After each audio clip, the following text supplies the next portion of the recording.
Back in the 2010s era of the Sonic fandom, if you even so much as implied you paired your character with Sonic, or really any other canon character, you'd kind of get destroyed for it. Of course, these days, internet culture has generally gotten better when it comes to OCX canon as a whole, which of course I'm really happy about. You know, because this video is about an OCX canon pairing. A Sonic OCX canon pairing.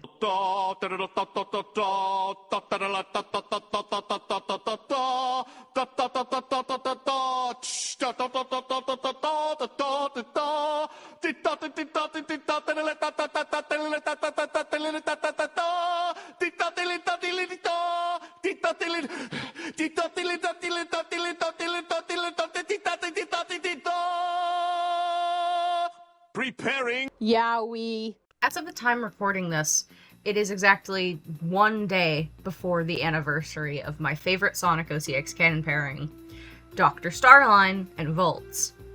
If you have followed my Tumblr, or even my Toy House, you probably already know that these two are characters I write, draw, and generally think about a lot. I also want to say, before I get into like the nitty-gritty of this video, this is heavily inspired by, hold on, I need to pull it up. This is inspired by Calamara's video, convincing you to ship Jelsa for 2 hours straight. Part 1. Now this is not going to be 2 hours long, I hate to inform everyone. Though, this is going to be a video going over lore, facts, other things about Star Volts. This is the Star Volts video, is what I'm trying to say. This isn't going to be discussing their lore individually. It will be skimming Volts' lore because he's an OC, and I kind of have to introduce him if I'm going to introduce the pairing. But, this is kind of just the video discussing their relationship and their dynamic as a whole. To start off the actual meat of this video, I'm going to be reading some of Volts' general bio stuff, mainly so you can get a feel for his character and so we can then later discuss him and Starline. Volts is your typical Mobian swan, having went to medical school to become a surgeon. He's often described as creepy but well-meaning. Volts is more of a threat when he's not really trying super hard to be. He's good at heart, but he's easy to manipulate. Though when he's driven, he's really driven, practically to the point of obsession. He's lanky, unkempt, and has a crooked smile. Volts' fur is a light yellow with faded teal streaks. His eyes are a striking emerald green. Volts' beak is long and round. His lore is meant to mimic eye bags. Often his attire has stitches on them and has a rather eerie shade of green. He's rarely seen without the glove Starline made him, with the tricore attached on the back of his hand. Something that the bio fails to mention is that he was an ex-Eggman assistant, which, you know, he was treated like most Eggman assistants were, which was terribly. But don't worry about that. It's fine, don't worry about that. It's alright. Now, I've been somewhat normal this entire video. This is the part where I bust out the big fucking Milanote page on these two. And this is the part where I stop being normal.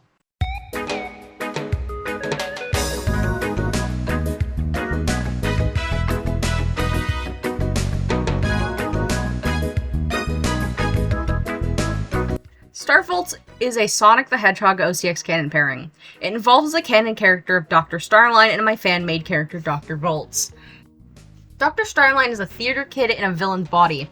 I was a theater kid once. I sniffed that shit out. He was once one of Eggman's many assistants before getting fired and attempting to do his own solo villain career. You know, before he got killed in Sonic IDW issue 50. Dr. Starline and Volts are a married couple and are rarely seen without each other. They're very comfortable in each other's presence, and that shows with how they interact with each other. They also are attempting to build up their own empire called the Solar Flare Empire. And when I say they are a happy married couple that are rarely seen without each other, I'm talking like Morticia and Gomez type shit. Like, they are obsessed with each other. Like, they are on that my muse type shit with each other, if you get what I mean. Like, you know how Stanford Pines calls Bill Cipher his muse? Yeah, they do that shit with each other. Back to the Milanote, Starline and Volts are both ex-Eggman assistants who end up rebelling because they realize he sucks. It also ends up affecting them post that. They both joined during different eras of Eggman. Volt joins the Empire during the Classic Era, Starline joins during the Modern Era. Dr. Starline works for Eggman, ends up getting messed up because of this. More so, he dies because of this. The metal virus happens, Starline gets fired. I imagine the metal virus is only a month or a few months. He knows a lot about Eggman, but he doesn't really know any of the dirty, gritty secrets of the underbelly of the Empire. In my headcanon, Starline becomes Eggman's lackey after a long period of most of them just being robots. Dr. Volt ends up working with Eggman for years upon years, seeing others in his place get used for Eggman's own personal gain, affecting his self-worth. Volt started working with Eggman during his Classic Era, back when Eggman's schemes were chili dog under the cage traps. Volt's witnessed firsthand Eggman becoming more and more cruel with a serious version of himself. This all came to a head when Voltz finally decided that he wanted out, and he wanted out now. When attempting to escape, Eggman caught and threw him into an egg prison, letting him rot for 4 years. Both end up having their worth as people questioned for their quote-unquote failures. For Starline, it's failing his mission to take over the Empire. For Voltz, it's failing to escape the Empire itself. Even if Starline isn't as affected as Voltz for long, it's still something that he's shown in the final issue he's in. Literally, his final words in the comic are, "I'm a failure. I'm an utter disgraceful failure." But it's okay, he gets compensation by getting a really cool husband, actually. The Eggman Empire is a brutal machine, constantly pushing out any part in its system that doesn't fit.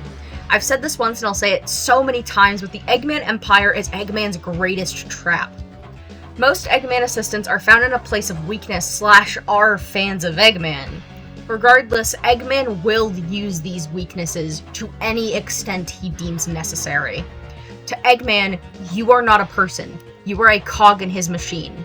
These two are a byproduct of that. After working for the Empire, the two have very different ways to live their lives. Starline tries to make a name for himself while Voltz goes into hiding, fearful of what Eggman may do to him one day. One fateful night, the very place he had been hiding out in had been attacked by Starline. Voltz, having the worst taste in men in the world, then became extremely smitten with the platypus. Though there was a deeper reason he became interested. Starline was an Eggman assistant who, after working with Eggman, genuinely tried to make a name for himself. It made Voltz realize he didn't need to spend his life cowering in fear. He could be somebody. He would then proceed to try to find him. He doesn't have an exact reason as to why, but it's primarily done out of this need to find Starline. I don't have any plot points or really any plot things for how Voltz ends up looking for Starline. I just know he kind of does. I don't know if he works with somebody or if it's just him going off of what he hears from the public. I have no idea as of yet, so... This part of the video does discuss death and grave robbing. Voltz does a little medical malpractice as a treat.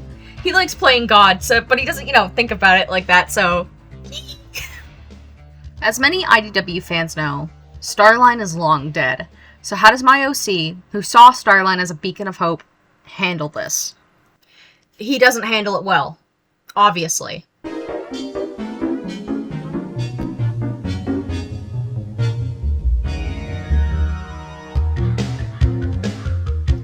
Once Voltz found Starline's body buried in rubble, his world collided and crashed in on itself. Suddenly, every ounce of hope in his life had been snuffed out. By what? Some rocks and chunks of stone. The corpse of a base made a corpse out of Starline. As a lot of you may now know, Voltz has a degree in surgery. His dream job was to basically be a doctor. He knows the Mobian body inside out. He used his talent for surgery for this point solely for Eggman. He had never done something on his own. Well, that was the moment he decided to change that. Bringing Starline back from the dead was Voltz's magnum opus. A project where he had unrestricted access to do whatever he desired. Of course, being a villain, he had unethical means to this. So what if a few graves got dug up? Nobody was using those body parts anyways. Voltz was not going to let a life that saved him go to waste. So after stitching and sewing and hand in hand with Knights of Digging Up Dead Bodies, Volts eventually brought Starline back. He'd be willing to do anything for Starline. Anything. Even if all Starline did was destroy the very place he was hiding out in, it meant everything to Volts. Even if he didn't mean anything to Starline at the moment. The strangest things inspire the strangest people. His muse was dead, but not for long. Simply put, Starline finds an odd love for his new body. Even if it's the one that he had in his life with some adjustments. Knowing it was a part of a scheme, knowing it was art, it brings a flutter to his chest. He isn't just Starline the platypus, he's a creation with blueprints and plans. He isn't just an admirer of villainy, now he's fully a part of it, flesh and mind.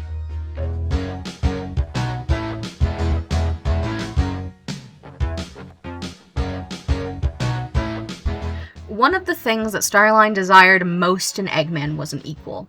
However, Eggman doesn't do equals in the Empire. Starline, simply put, was never going to get that from Eggman because that's not how Eggman does things. He was never going to listen to Starline in any way he wanted him to. Volts, however, saw the value in Starline's efforts and his story. Volts sees value in him because he saw Starline attempt to do something that no other ex-Empire member attempted to do. Though Volts struggles with viewing himself as an equal, Starline views him as one. He finally filled a void when it came to wanting to be seen in the way that he needed. He also helped Starline with letting his walls down. He finally had someone to be vulnerable around. He adores having someone who understands him and wants to grow alongside him instead of being a lackey for someone else. Volts was constantly mistreated as one of Eggman's closest assistants. He was praised for basically having no backbone or boundaries, a sidekick out of survival who could be used without complaints, traumatized and desperate for safety, a shelter from the harsh cold, yet the shelter was a cage that could collapse at any second. Much like how Volts saw value in Starline, Starline sees value in Volts. He believes him to be creative and extremely smart. He struggles seeing this in himself, but having someone validate him in such a way means a lot to him. He finally has a place where he's treated as a person and not as an object. He finally feels safe and is slowly regaining his confidence, despite the trope of femme guy protected by big scary mask dude, you know the one. For Star Volts, it's quite the opposite. Starline protects Volts' reputation and his legacy as well as his worth. It's because of Starline that he feels like his life doesn't have to revolve around his own fears or Eggman. Star Volts as a dynamic is ultimately rooted in a want to be seen and heard. Starline wanted an equal to bounce off of, and Volts simply wanted to be seen as a person. They complete each other because they understand where the other is coming from. Their dynamic as a whole is very in sync despite their clashing personalities. Volts is Starline's muse, and Starline is Volts' beacon. To Starline, Volts is an artist with inspiring creations and ideas that simply must be seen by the world. Starline may not need an ego boost, but having someone on the same level of him is truly a breath of fresh air. He doesn't need to manipulate, he doesn't need to sweeten his words, Volts will simply listen regardless. To Volts, Starline is someone truly important and someone who makes him feel safe. For once in his life, Volts is working with someone who views him as someone worth protecting, someone who deserves a legacy. Volts feels important. Sure, they may not have the reach that the Eggman Empire does, but their empire is only just starting out. But they do have each other, and they believe that's far more than anything the Eggman Empire could ever offer. So that's like most of the Milano, and that's most of the Milano, and in fact all of the Milano just talking about their canon lore, and their dynamic as a couple.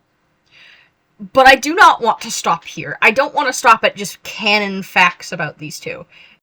I want in this video to also discuss a few things regarding how Star Volts came to be, and of course AU stuff just for funsies, if I'm being honest. Like, would you actually believe me if I told you that Star Volts was originally supposed to just be a joke?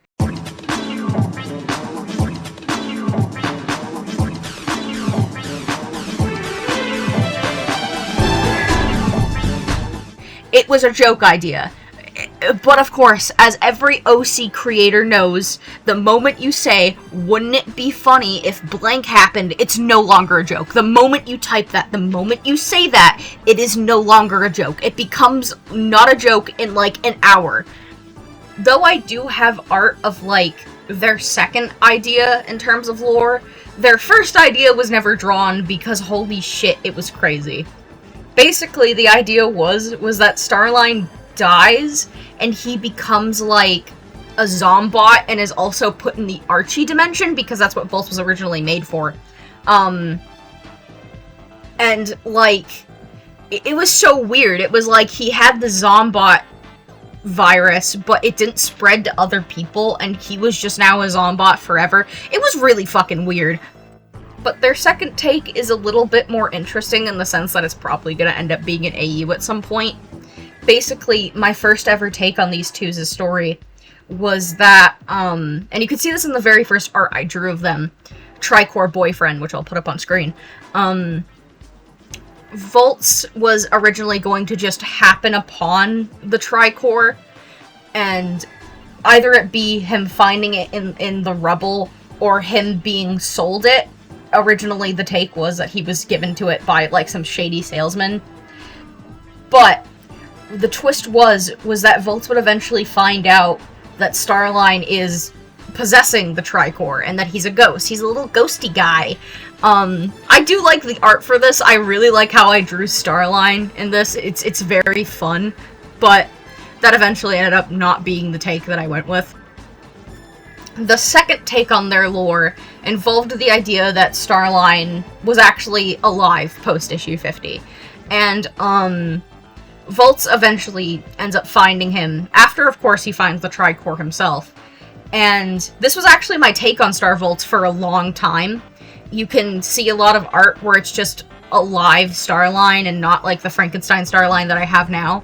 Eventually, I did go with the Frankenstein Starline concept because I just kind of fucked with it more.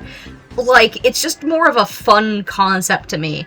And it feels like Volts has a lot more of a lasting power in that sense when it comes to that. I don't know if I'm using that term right. It's actually kind of funny because if you look in the old Star Volts art, you can kind of get hints of Volts' old personality and how I used to write him as being more sassy and cynical more than I write him now, where he's more of an unhinged outcast sort of character.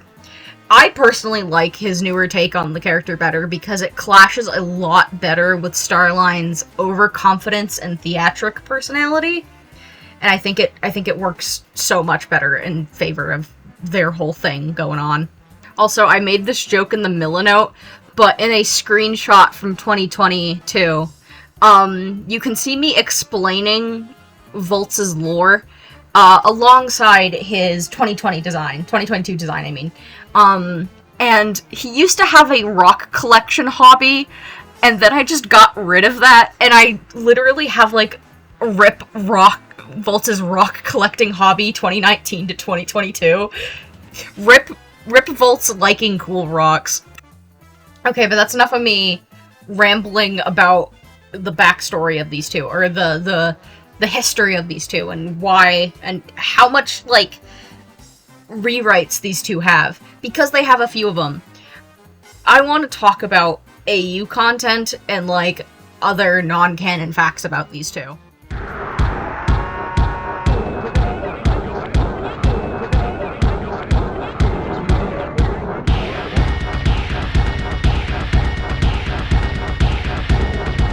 My first ever AU takes, or alternate universe takes, on Starline and Volts were their Moebius designs, or their anti-designs, you know, like Scourge and anti-Tails, like all that stuff.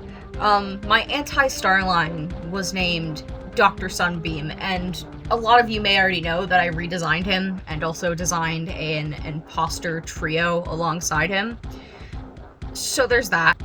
But what you guys might not know is that I at one point had an anti-Volts design named Dr. Thorns, who was a botanist that worked with Scourge.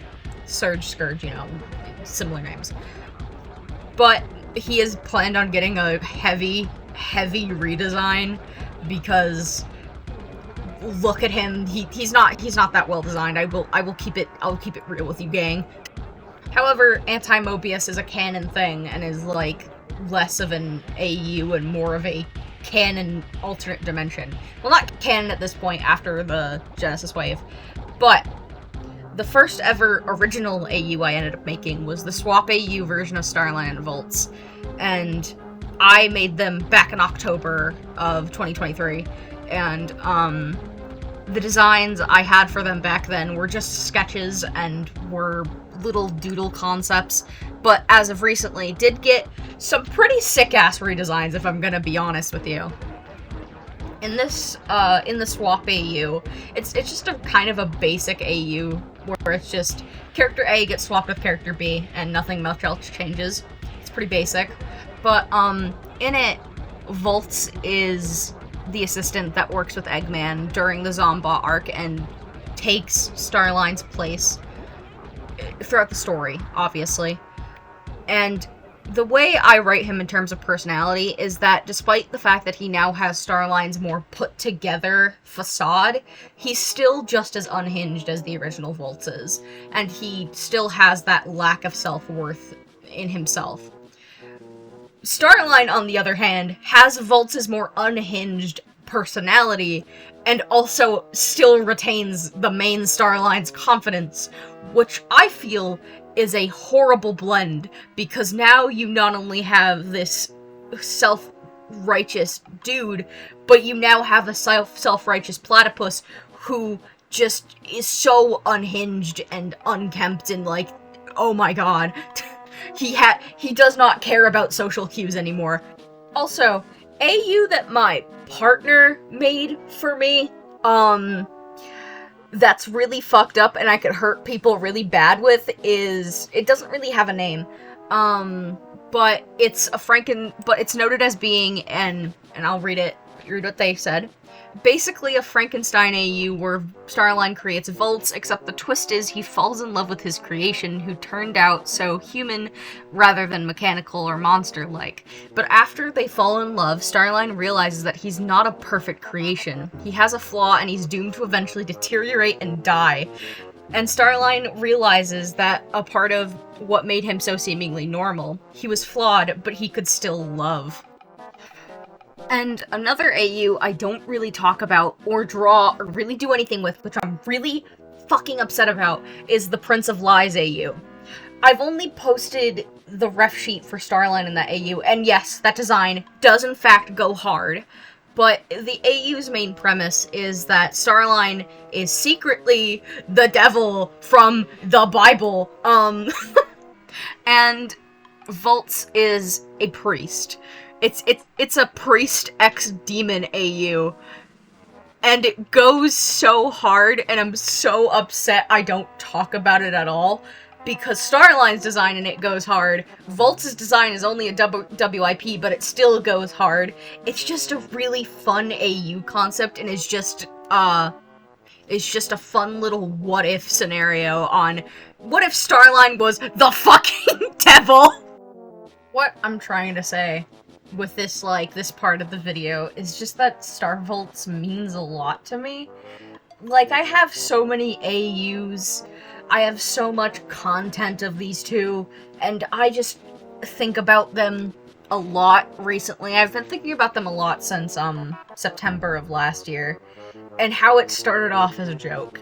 How this pairing that I originally said, oh, wouldn't it be so funny if this happened, became one of my biggest sources of comfort, but also, the biggest source of my creative drive.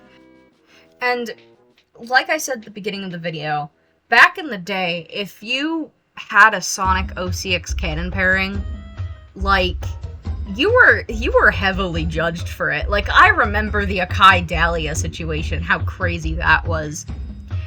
Back in the day, jingle jangle, if you had a Sonic OCX Canon pairing, it was often assumed that OC was a Mary Sue and was like the character that everybody loved and adored. And I'm so glad that the perspective on that has kind of changed over time, where OCX canon is more of a normalized thing now. And I'm very happy that I'm allowed to be passionate about Sonic OCX canon stuff, because I do love Star Vaults. They've been a huge comfort for me.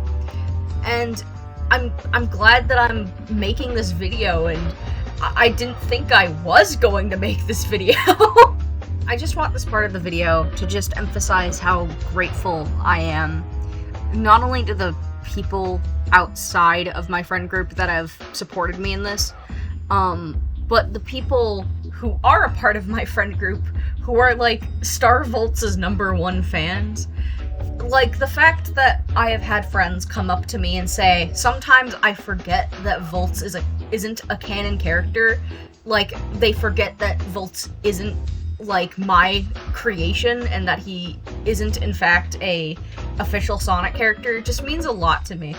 I know that sounds weird, that means a lot to me, but I think about that specific thing a lot. The fact that there are people in my friend group who have said that Volts' design works so well with Starlines, and that, like, he's such a well-written character that he could be alongside Sonic and crew and work, and that means a lot to me.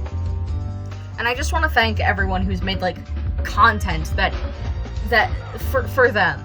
Like, I cherish those art pieces all the time. You'll see in some of these Discord screenshots that my icon in a server is fan art that I got for Art Fight of Starline and Volts, and I fucking love this image. I love it so much. And of course, I want to thank you who is watching the video right now. Hi, I'm Max, I'm talking to you. Because you clicked on this video, a video about Sonic OCX canon, that's like not negative, and decided to stick around for this long. Thank you for celebrating Star Vaults' first anniversary with me. I'll see you in the next one.